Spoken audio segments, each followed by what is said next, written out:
Buenas noches, muy bendecidos. Yo espero que hayan tenido un día fortalecido en el Señor, que hayan podido ser fortalecidas sus fuerzas, los que han venido muy temprano a orar aquí, los que han estado orando desde sus casas, sean bendecidos por el Señor. Y bueno, el pastor dio una introducción que es muy atingente a lo que el Señor también nos dio para poder exhortar y compartir con ustedes. La verdad que ustedes saben que en particular yo no le hablo de nada nuevo. Todo lo que aquí se habla es todo lo que ya los ministros han enseñado. Tanto los padres que nos visitan como los ministros de la casa, los padres espirituales, el presbiterio y el liderazgo. Y voy a atenerme a mis apuntes, los voy a leer, solamente me voy a detener si es necesario, no quiero que saltarme nada de lo que está escrito, porque creo que es muy importante para cada uno de nosotros que nada de lo que está lo saltemos. Lleva por título Viviendo en su voluntad y vamos a poner este texto por ahora, Juan 5:19.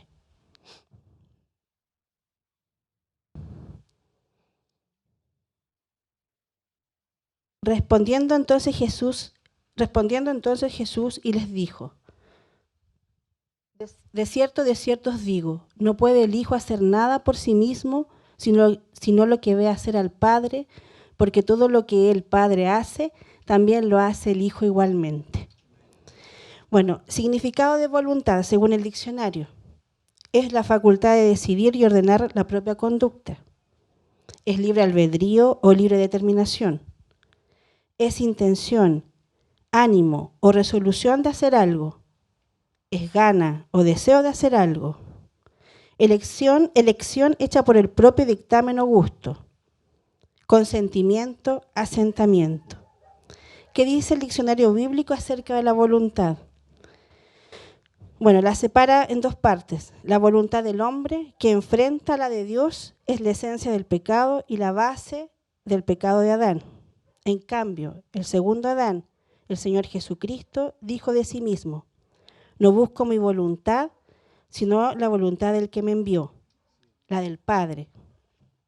Asimismo, el cristiano es llamado a hacer no la voluntad de su carne ni de los pensamientos, sino a hacer de corazón la de Dios, buscando diligentemente conocerla, comprobando su voluntad agradable y perfecta. Bueno, Dios nos instruyó por medio de los padres convocar a los hijos de esta casa espiritual a un mes completo de oración y ayuno, cuyo propósito es interceder como un solo hombre, principalmente por el momento complejo que vive nuestro país, en todas las esferas, a nivel familiar, gubernamental, político, social, de orden y espiritual. El Espíritu Santo ha mostrado 12 puntos de los cuales debemos enfocarnos, los cuales ya todos conocemos, han sido enviados por los WhatsApp, los distintos grupos, y estamos orando y trayendo a la memoria durante todo el día. Bueno, esto es un honor que el Padre confía a su iglesia, la responsabilidad y autoridad de traer el orden y la voluntad del cielo aquí en la tierra. El primer punto de los 12 es, bueno, usted sabe que 12 significa gobierno, por lo tanto, tampoco es casualidad que sean 12. El primer punto de los 12 es por la familia de Casa de Pan, que es el cuerpo de Cristo, precisamente por madurez y seriedad en el compromiso como hijos de Dios. Es en esto que me quiero detener y conectarlo al orden y voluntad del Padre para nuestra nación en las manos de su iglesia.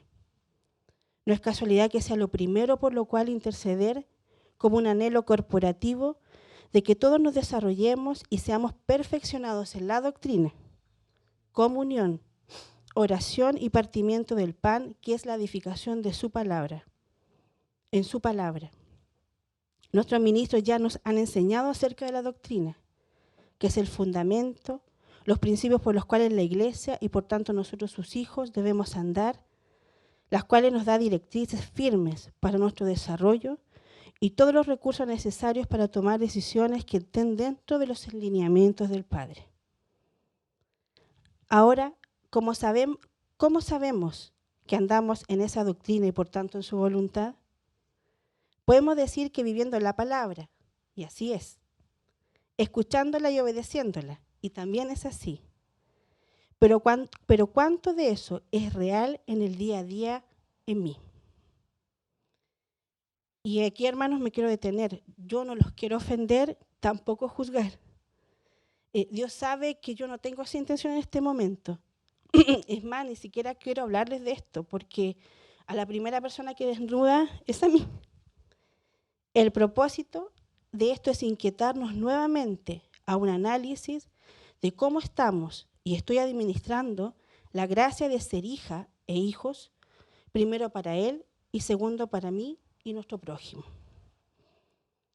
Todos sabemos que el propósito fundamental de ser hijos es representarlo y manifestarlo. Todos lo sabemos. También cada uno de nosotros representa una funcionalidad. Algunos somos esposos, esposas, padres, madres, hijos, hermanos, amigos, estudiantes, trabajadores, jefes. Y así continúa. Bueno, una buena pregunta es cómo estamos ejerciendo estas funcionalidades. ¿Lo estamos haciendo dentro de los diseños de la palabra? ¿Estamos operando en la gracia de Cristo para que Él sea visto? Si queremos rápidamente dar una respuesta, podríamos decir que sí, que estamos aprendiendo, creciendo, siendo transformados, nos congregamos y compartimos con los hermanos. Y si después de esta respuesta rápida nos detenemos y analizamos con cuidado un solo día, ¿podríamos decir nuevamente que sí?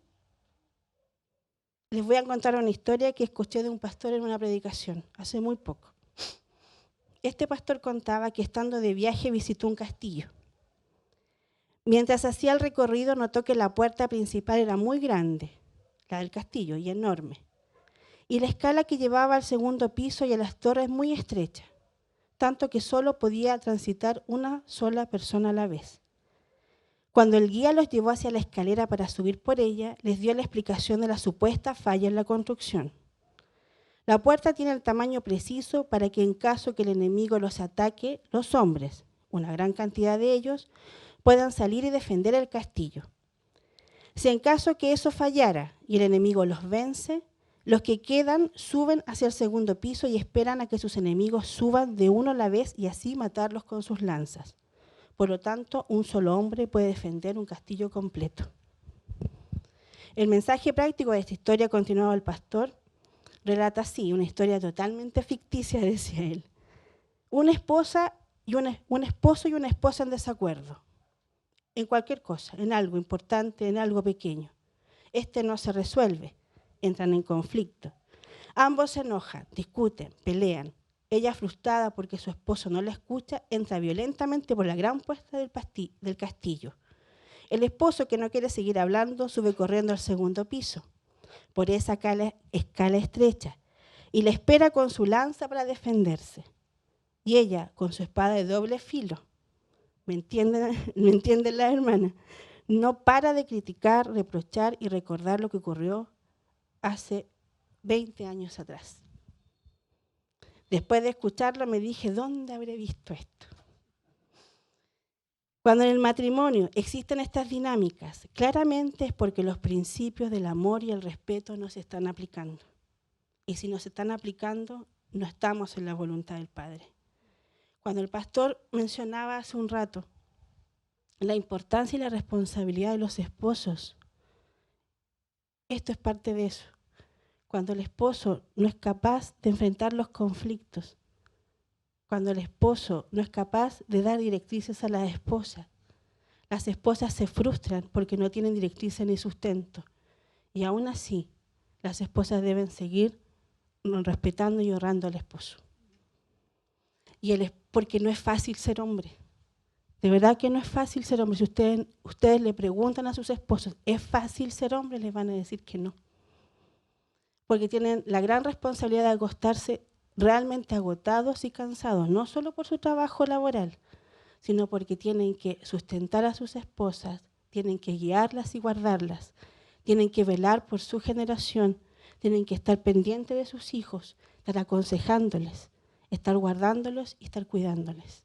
Por lo tanto, para ellos no es fácil ser hombre, pero nosotras les necesitamos a ustedes para que nos den directrices claras, precisamente para andar en la voluntad del Padre. Por lo tanto, cuando el esposo está con la lanza defendiéndose, que ya no quiere hablar más con usted, no está aplicando el principio del amor. Porque como nos recordaba nuestro pastor, Cristo amó tanto a la iglesia que murió por ella. Y aunque la iglesia, por principio, por declaración profética, dice que es santa, pura y sin mancha, está siendo perfeccionada todos los días. Y ella se equivoca, y ella falla, y no la deja de amar. Así que si nosotras les fallamos a ustedes, no nos dejen de amar. No nos dejen de sustentar. Y nosotras no dejemos de respetar a nuestros esposos, aunque ellos no nos muestren el amor que debieran mostrarnos. Una actitud no invalida la otra.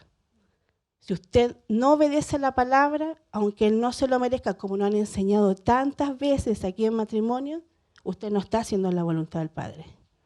Y asimismo, si usted esposo no está amando a su esposa, aunque ella no se lo merezca, usted no está haciendo la voluntad del Padre. Continúo. Cuando los hijos no escuchan el consejo ni obedecen a sus padres, no están operando en el principio de honra, que es un mandato de Dios.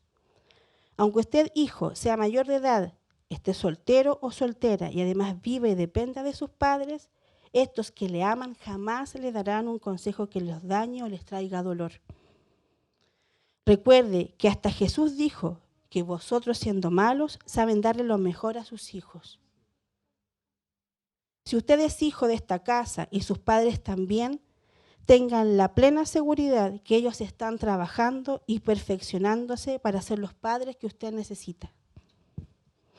Padres, trabajemos realmente nuestro carácter. Seamos esposos amantes para que nuestros hijos sepan cómo es amar y servir al otro. Y por amante no me refiero al significado que le da este sistema, sino que al amor perfecto de Cristo, ese amor sacrificial, que tanto amó que entregó su vida por su iglesia.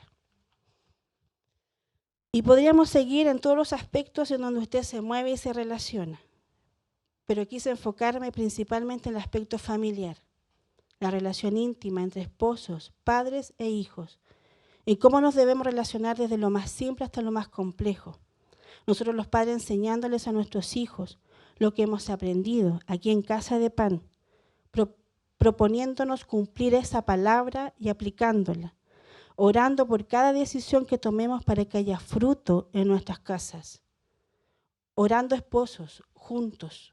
Esposo, si usted toma una decisión y su esposa no está en acuerdo con usted, vuelva a orar al Señor para que usted tome la decisión según el Señor, porque nosotras somos quienes le sustentamos.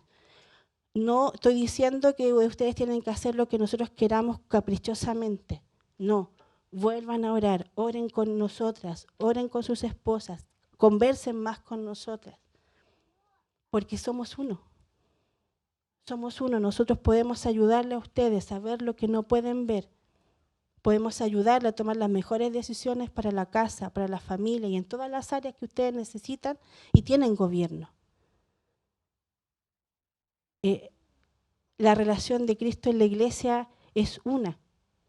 Si bien es cierto, Él nos da todas las directrices para que nosotros podamos funcionar, la relación del esposo con la esposa, que es un pacto que es temporal, en donde es el símil de lo que significa el pacto eterno de Cristo con la iglesia, funciona con dos hijos que están haciendo la voluntad del Padre, sometiéndose los unos a los otros, siendo siempre la cabeza al esposo. Nunca nos olvidemos de eso. Quería comentarles algo más. El día domingo el pastor nos hablaba y nos daba referencia de que partían los jóvenes aquí el día sábado. Bueno, yo particularmente me gocé en forma inmediata porque justo en este mes es el tiempo en donde ellos más necesitan estar reunidos.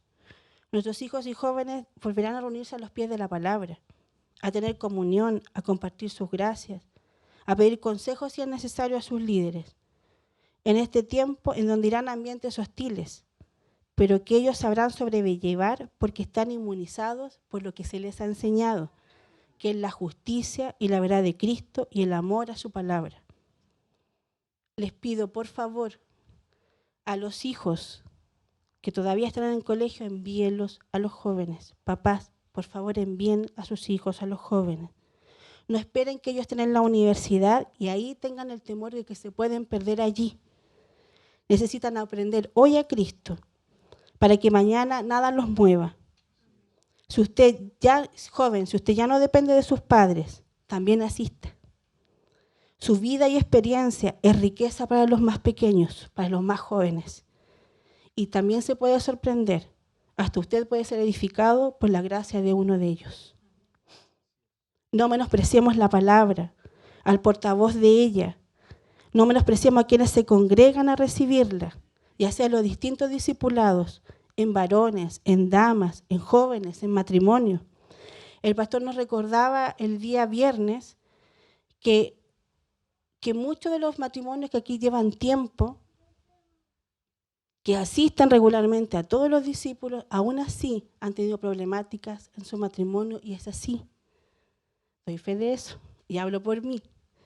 Imagínense cuántos de ustedes que no asisten necesitan la instrucción de cómo llevar sus matrimonios en los principios de la palabra, en santidad, en temor, en amor, en respeto. Las jovencitas, los jóvenes que ya tienen cierta edad, también vengan a aprender. No esperen estar casados para saber qué deben hacer en su matrimonio. No esperen que llegue el conflicto para pedir el consejo. No crean que no los van a necesitar algún día. No piensen que esto no me va a ocurrir a mí, porque pasa. Si usted ha pensado que no lo necesita, le pido por favor que deseche ese pensamiento. Y todos aquellos que se levanten en argumentos en contra de la voluntad de Dios para usted, su casa y esta casa espiritual. Les recuerdo lo que nos enseñaba el pastor el día domingo. Y el título era, ¿qué nos impide llegar al lugar que el Padre nos quiere llevar? Y la respuesta es simple, nosotros mismos. Y pude haber usado quizá una palabra que quizá muchos le pueden haber ofendido, pero nosotros somos estorbos de nosotros mismos. Y decía cosas como las cuales, estoy cansado de mí, ya no doy más. Yo he dicho esas palabras. Y no estoy cansada de mí, porque no puedo avanzar, porque no puedo hacer esto otro. ¿Por qué? Porque uno mismo es estorbo hacia donde Dios ya dijo que teníamos que estar. Eliseo una vez siempre dice, y yo no puedo olvidar ese ejemplo, que cuando Dios le dijo quién era en él, también le dio directrices cómo llegar a ese lugar. Pero él tenía que crear los ambientes espirituales para que eso se cumpliera. Cuando nos enseñan que debemos trabajar para llegar a ese lugar, no es externamente, ni por propia justicia, ni por fuerza humana. Es con los recursos del Padre en Cristo y por su Espíritu Santo. Recuerden que nos enseñaban que el Espíritu Santo es persona esencial en la transformación del Hijo. Que si solamente apelamos a la paternidad del Padre, a la obra redentora de Cristo, pero dejamos la persona del Espíritu Santo que nos redarguye, que nos guía, que nos habla, la obra no es perfecta. Recordemos que el 3 significa excelencia. Y cuando la divinidad completa, las 3 personas de la divinidad está operando en un hijo, empieza la transformación en él. Y la manifestación que tanto habla la palabra de los hijos de Dios.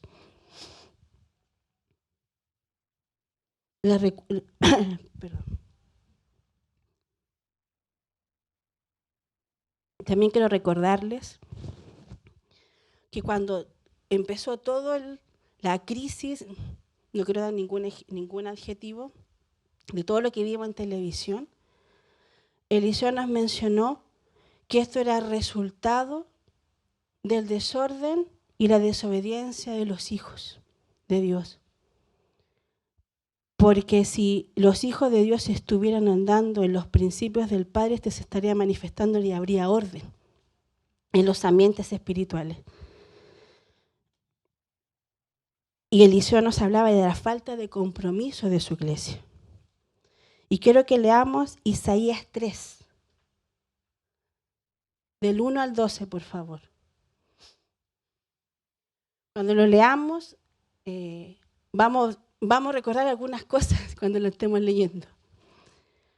Porque aquí que el Señor Jehová de los ejércitos quita de Jerusalén y de Judá al sustentador y al fuerte, todo sustento de pan y todo socorro de agua. Sabemos qué es el pan y qué es el agua en la palabra. Quita también, sigamos, el valiente y el hombre fuerte de guerra, el juez y el profeta, el adivino y el anciano. O sea, no solamente quita el pan y el agua, quita también al valiente, al juez justo, al profeta, al anciano. Y continúa, ¿qué más quita? Quita el capitán de 50 y el hombre de respeto, el consejero, el artífice excelente y el hábil orador. Y les pondré jóvenes por príncipes, y muchachos serán sus señores. Y el pueblo se hará violencia unos a otros, cada cual contra su vecino. El joven se levantará contra el anciano y el villano contra el noble.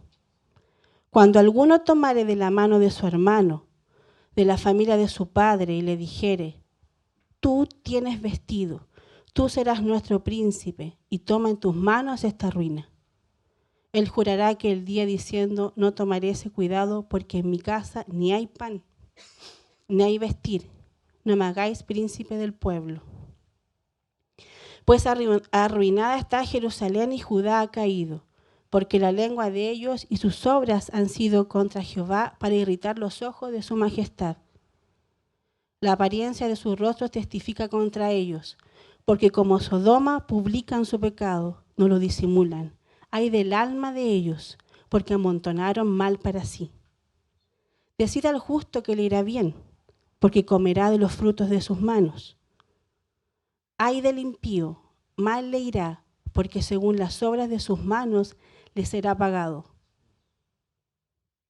Los opresores de mi pueblo son muchachos, y mujeres se enseñorearon de él. Pueblo mío, los que te guían te engañan y tuercen el curso de tus caminos. Ponga el 1 de nuevo.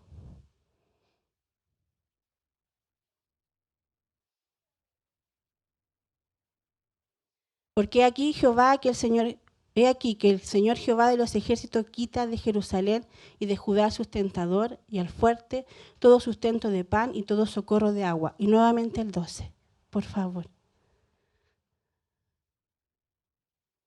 Los opresores de mi pueblo son muchachos, y mujeres se enseñorearon de él. Pueblo mío, los que te guían te engañan y tuercen el curso de tus caminos. Cuando leímos en casa este capítulo, de verdad quedamos en silencio. Hasta Joel, que estaba en su dormitorio, que según él no escucha nada, pero lo escucha todo, salió y dijo, esto es lo que está pasando hoy día. Y dijo, ¿y cómo llegó a esto? Y empezó él mismo a leer antes y después. Y él empezó a hacer tantas preguntas. Y claro, en las mañanas cuando estamos aquí orando por todo lo que se nos ha pedido orar, que lo ha pedido el Señor, una de las cosas que Dios está reclamando no es que ordenemos nuestras casas. Que haya un ordenamiento en nuestras casas desde los padres hacia abajo. Porque esto es un desorden de las casas. Porque el sustentador y el fuerte son los que lideran y gobiernan. A ellos se les va a quitar toda palabra de sustento y toda palabra que limpia. Todo partió desde la casa en donde no había paternidad, donde los roles están cambiados, en donde las mujeres controlan, porque Dios es el que gobierna. Dios no controla ni manipula nada, Él gobierna y ejerce señorío. en donde se levantó la cultura del joven y del niño. Estos niños fuertes, poderosos, y que tienen ideales claros, que saben lo que quieren. Y usted sabe que el niño es de por sí inmaduro, egoísta, violento, intransigente, todo lo quiere para, ni siquiera ahora lo quiere para ayer, es cruel, solamente piensa en sus objetivos y se une a otro. ¿Han visto cuando dos niños no se juntan, no se quieren ver, pero si tienen algo en común se juntan, son amigos, hasta que consiguen lo que quieren, luego se separan? Bueno, eso hacen los niños. Esto ha sido una oda a la juventud que no tiene experiencia y que no sabe lo que quiere. Esto ha sido un descontrol de nuestras hijas, voy a decir hijas, de nuestras hijas, en donde como no hay paternidad ejercida sobre ellas, rechazan todo lo que significa la figura paterna. Nuestro pastor hablaba del patriarcado, lo hablan como si fuera una ofensa, cuando Dios es padre de patriarcas. Cuando Dios es padre y es hijo, y es el modelo perfecto aquí en la tierra, porque es el modelo que está en el cielo. Debemos traer orden a nuestras casas, erradicar el concepto de lo que los hijos son los que gobiernan la casa. Que gobierna la casa es Cristo por medio de la cabeza, que nuestros esposos. Y nosotras les sustentamos, les sostenemos, y en oración, con la ayuda del Espíritu Santo, podemos también a ellos aconsejarlos si están en error. Nuestros hijos y nuestras hijas se deben someter a la autoridad de los padres, porque si son padres de esta casa, están siendo instruidos en el temor del Señor, en principios claros. Aquí no hay nada extraño, ni nada contaminado, ni pervertido que usted, hijo, no pueda escuchar de su padre. Si tiene dudas, acérquese a sus padres espirituales, acérquese a sus líderes de jóvenes. Ustedes tienen sus pastores, está Eliseo, está Mario con Carol, que son un matrimonio de jóvenes que también lideran.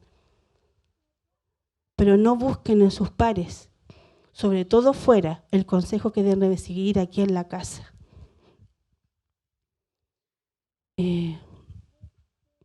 Padres, aprendamos, como dice que el corazón de los padres volverá hacia los hijos. Gracias, Malaquía. De verdad, ellos nos necesitan, porque nuestro Padre es un Padre de generaciones. Lo que partió con nosotros no lo termina con nosotros, lo continúa y lo perpetúa con nuestros hijos. Por lo tanto, si nosotros no tomamos la responsabilidad y el compromiso de verdad, firme, de estar pendiente de la vida espiritual de nuestros hijos, guardando su propósito y enseñándoles a estar en su casa, no porque tienen que venir, sino como nos enseñaban el domingo, porque deben amar la palabra. Porque la palabra es la que les va a traer a ellos transformación y renovación y el sustento diario para vivir como un hijo que honra al Padre. Por lo tanto, nuestro propósito principal es representarlo y manifestarlo, ¿cierto? Pero también tenemos responsabilidades, cada uno de nosotros en las áreas que nos movemos. Como decía nuestro pastor, los casados tienen una tremenda responsabilidad de enseñarles, los que ya tenemos hijos, a cómo es un matrimonio según el diseño bíblico. Y los que no tienen hijos, como los más jóvenes, son ejemplos para los que vienen detrás, de cómo deben ser entre ustedes, amorosos, atentos, respetuosos, amables. Tengo claro que muchos de nosotros venimos con patrones y por eso el otro día nos hablaban que debíamos renovar la mente. Romanos 12:12 nos habla de la renovación de la mente. ¿Por qué constantemente tenemos las mismas contradicciones? ¿Por qué tenemos las mismas caídas? Porque esto opera según nuestra mente. Tenemos que renovar precisamente y desechar lo que un día nos hizo equivocarnos. Si usted no renueva su mente, va a caer vez tras vez en la misma contradicción y la misma dinámica. Si usted ya se dio cuenta que una situación específica a usted le hace caer, usted arranque y arránquelo de su vida, no se quede ahí. Porque cuando nos quedamos ahí es como esa pelea en el castillo. En los matrimonios voy a hablar.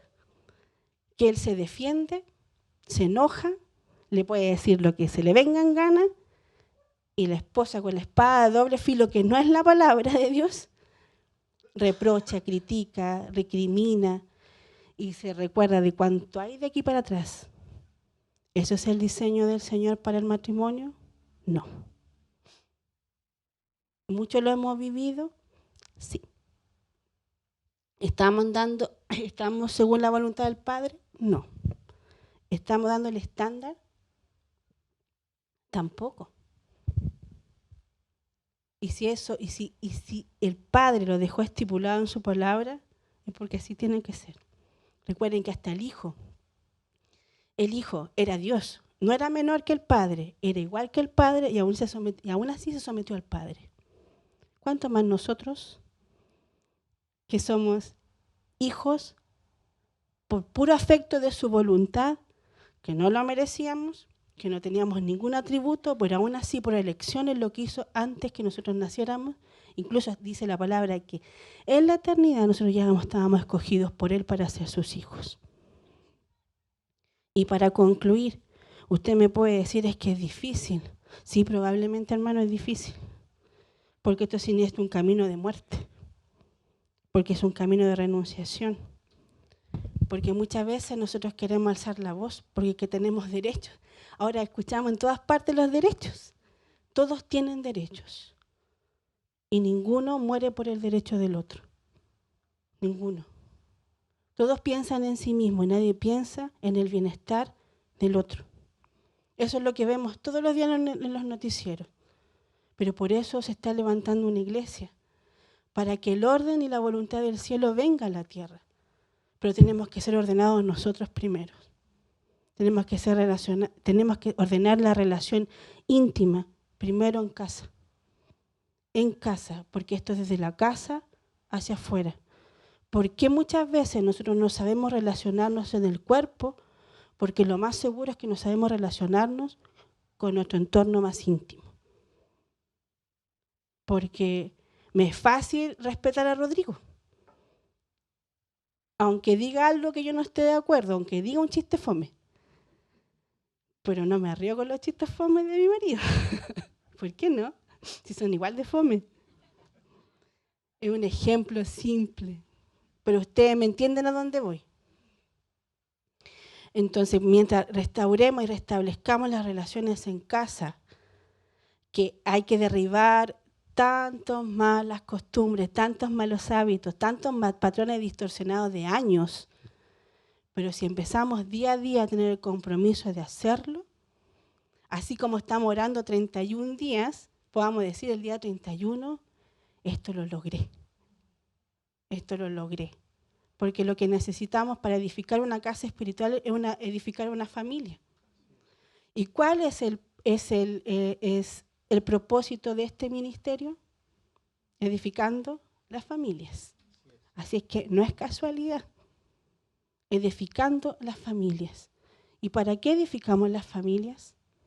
Para que Cristo sea expresado en la familia, para que yo vea a Cristo en mi esposo, para que mi esposo vea a Cristo en mí.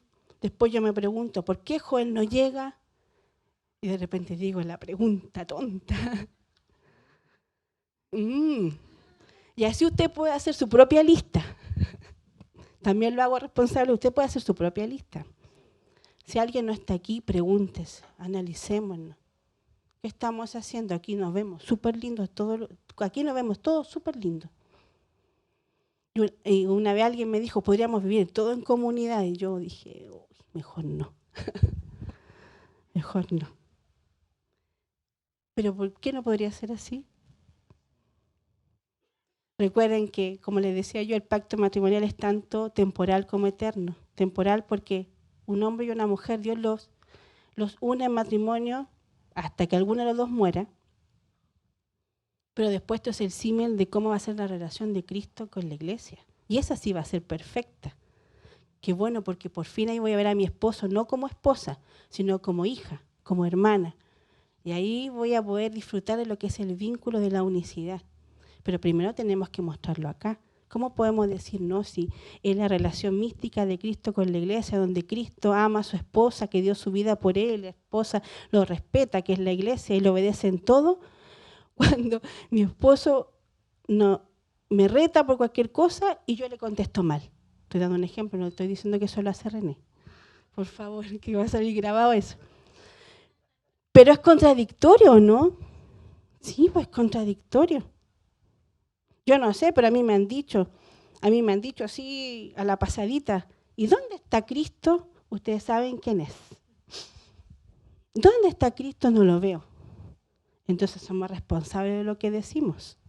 Por lo tanto, apliquemos, vivámoslo todos los días. Y es más, y con esto termino.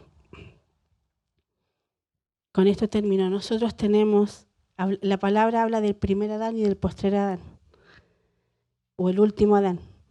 El primer Adán, que era perfecto en toda su creación y que fue llamado a gobernar y señorear todo lo creado. Y que él habitaba un ambiente espiritual en donde se comunicaba directamente con el Padre, un ambiente perfecto. Y usted me dirá, y aún así desobedeció. Claro, porque él estaba en ese ambiente espiritual, pero ese ambiente estaba fuera de él. En cambio, el último Adán, que es Jesucristo, él creó un ambiente, pero dentro de nosotros. Él habita. Toda la plenitud de la deidad habita en nosotros por medio del sacrificio de Cristo, en la forma del Espíritu Santo. Por lo tanto, lo que no tenía ese Adán, nosotros sí lo tenemos hoy. Por lo tanto, tenemos todas las herramientas para lo mismo que hizo Jesús, nosotros también poder hacerlo, no por imitación y no porque le seguimos, y espero que se entienda bien esto, no por ejemplo o por imitación, sino porque lo portamos y lo manifestamos. Es distinto. Yo puedo imitar a alguien que veo, pero a Cristo yo no lo imito, yo lo expreso, porque Él está en mí. Y si no lo estoy expresando y no lo estoy manifestando y lo estoy portando, hay una dualidad en mí. Y ahí aplica lo que tanto nos han dicho, que la vieja y el viejo no se apodere de la nueva naturaleza creado según Dios en Cristo Jesús para buenas obras. Así que, mi amado hermano, esto es para mí, para ustedes, mi amado, de verdad, necesitamos traer ordenamiento a nuestras casas. ¿Ustedes quieren orden en la ciudad? Yo sé que sí. Yo sé que ustedes quieren que sus hijos vayan tranquilos en la micro, se bajen en el paradero, que vayan al colegio, a la universidad, que puedan seguir sus vidas normales. Pero ya nada va a ser normal después de todo esto. Porque no podemos pretender vivir en una burbuja sabiendo claramente que nosotros tenemos la autoridad, el poder y la verdad de Cristo en nuestras vidas. De Cristo en nuestras vidas, y aún así no hacer nada. Por eso le doy gracias al Padre por la convocatoria que nos dio como cuerpo, como hijos. No, aquí no vienen los líderes, aquí viene la iglesia, aquí vienen los hijos a orar a las 6 de la mañana por todo el petitorio que Dios puso. Ahora, Dios puso un petitorio y usted ya lo sabe. Y durante el día estar conectados. Y yo en la mañana le daba gracias al Padre porque esto realmente que debiera ser una habitualidad entre en nosotros los hijos, de levantarnos y orar los unos por los otros.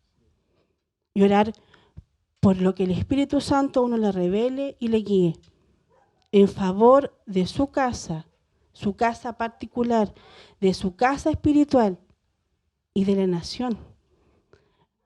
La palabra dice que oremos por las ciudades donde nosotros estamos, porque en su paz nosotros también tendremos paz.